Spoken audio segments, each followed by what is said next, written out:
it was January of '82 is when we began filming Jedi. And but I would say a few months before is when I just had a little meeting with Robert Watts, the producer, in his office, you know, and that was it. They didn't really know, I think, what I was going to do, but they knew they had a bunch of puppets and creatures, and they just needed hands to work them. So I was just brought in, you know, for whatever they needed and I never auditioned for any characters. This is my third film, and I still haven't auditioned for anything yet in my career, you know. So you're probably thinking you're going to play like a monster in a trash compactor or something like that, but right, no idea. Yeah, Watts was a pretty sharp guy. Yeah. Oh yeah, he's great. Robert Watts was great. Yeah. So do you think he sized you up right away for something more than some puppetry, or like how did the progression go to you ultimately sitting in the cockpit with someone like Billy D. Williams? I mean, what the fuck? I mean, seriously. Yeah, that wasn't planned either. That was also synchronicity.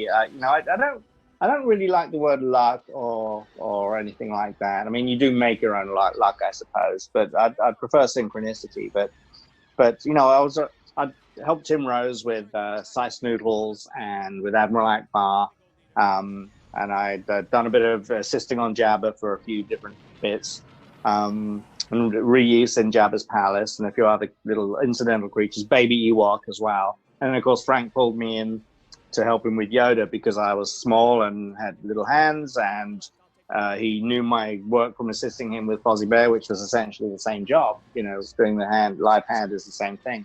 So Frank pulled me in for that, which was amazing and lovely. So there was all that. Anyway, so I was super busy on the film the whole time, but I was hanging around in Phil Tippett's workshop between stages 7 and 8. I remember it very well.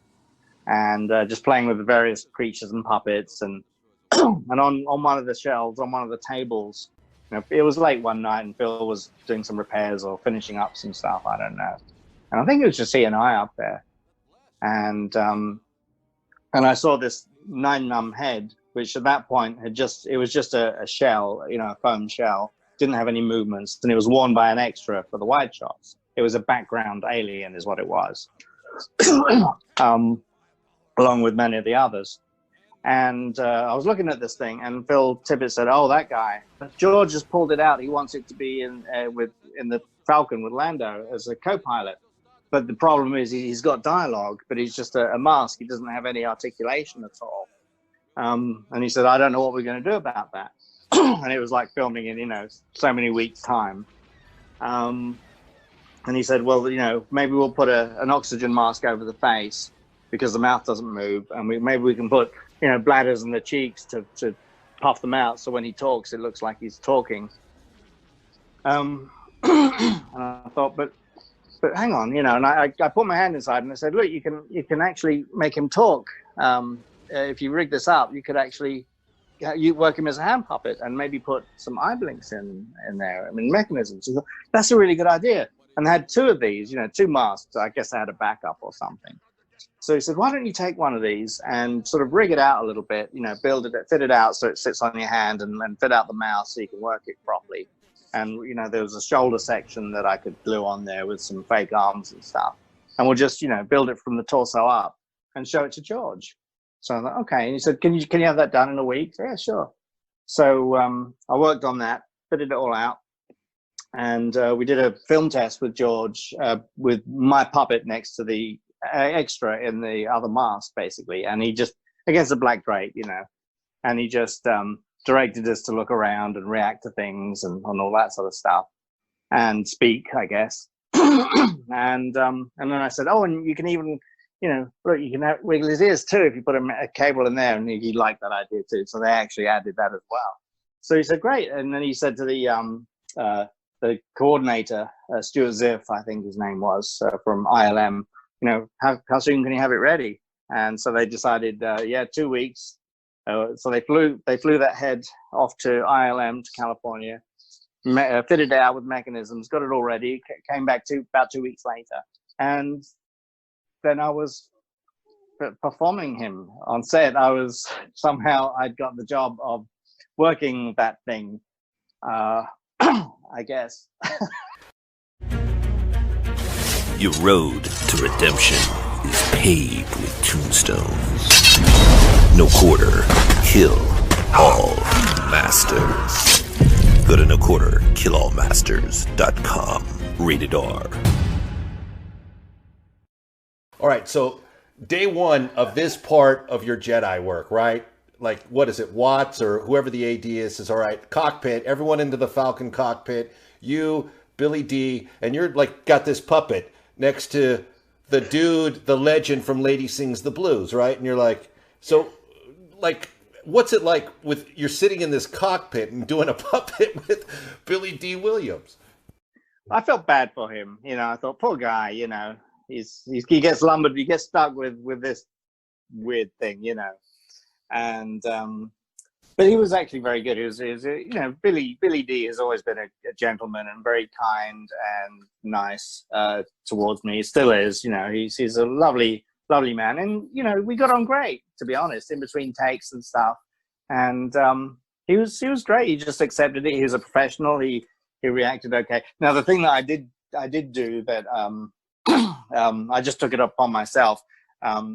The script, you know, had him talking an alien language that hadn't yet been determined. We knew that it would be done in post-production by Ben Burt or whomever. But he had, you know, it said 9 num chatters a liquid alien language, and then Lando responds, you know, and there was 6, 7, 8 of these things. So I thought, well, he really needs to be saying something that means something, you know, with intent and with you know, excitement or fear or apprehension or whatever that is going on. It's got to be, he's saying real stuff because Lando is answering him, you know, with logical answers. So I thought, well, isn't it much easier to play a scene if I'm just, you know, I'm going to be replaced anyway, just let me speak English. You know, they mic me up as a reference. So can I just speak English? So I wrote my lines to what I thought they would be. I wrote my own dialogue in the script in pencil so I could rub it out quickly if nobody liked it. And the film actually, because this was something like, what was it, April, maybe? March, April, May, somewhere in there of the filming schedule. And they were running a little bit behind. So Richard Marquand was actually directing the Rancor pit at the same time on another set. And George Lucas actually directed the cockpit scenes with Billy D and Nine, and Lando and Nine. So I went up to George the morning of the shoot. He was sitting in his chair, and I said, you know, you're going to replace this anyway, and I need to make sense, and it'll help Lando with his responses. Can I say this stuff? And I showed it to him, and he looked it over and just looked up and said, yeah, that'll be fine. So I got to write my own dialogue, and that's what we filmed on. What's your dialogue? And does the WGA know you wrote it? That's a very good question. Well, luckily it was dubbed by you know, a Kenyan gentleman in California. So you know, and he was saying different things, of course, in Kenyan to what I was saying. But you know, it worked. It was great. It made sense. It was easy. It was the way to go. So yeah, I guess I cast myself in the movie and wrote my own dialogue. Well, don't. Star Wars movie. Yeah, that's a good pop culture credit. But don't slip out of this one yet, Mike. What was your dialogue to Lando? Like, what are you saying to Lando? Oh, I was saying things like TIE fighters at 12 o'clock, and we're not getting a reading on the shield, and stuff like that. That just triggered his line, basically. You know, because no point in making it hard for him, or harder than it already is for the poor guy. So stuff that just was a precursor to his answers, you know. Do you have a moment when you're in the cockpit, you know, the grips are shaking it and you're doing the puppet and you can't get a reading on the shield and Billy D's flying this thing where it just fell apart and everyone cracked up? I don't know if everyone cracked up. I mean, I got kind of motion sick in there because I was laying flat on my back, you know, with just watching the monitor. So it was a bit like being in the hull of a ship at sea in a storm, you know. And I'm not very good at anyway with boats and stuff. So I got a bit motion sick in there. Yeah, no, the thing is though, the puppet was like super heavy because of all the mechanisms and stuff. So which was good because it made him more realistic. It kept him very grounded and less puppety and floaty, you know. So I had that going for me. And maybe that's why people thought it was still a guy in a suit, in a mask. But because of that, I had to conserve my strength and energy for the actual takes. Often you'll do a long run of a take from different angles and stuff. So and plus, film is ticking by, and they have to get this stuff done. So there's not really a lot of real, or at least, and I was 17, for goodness sake.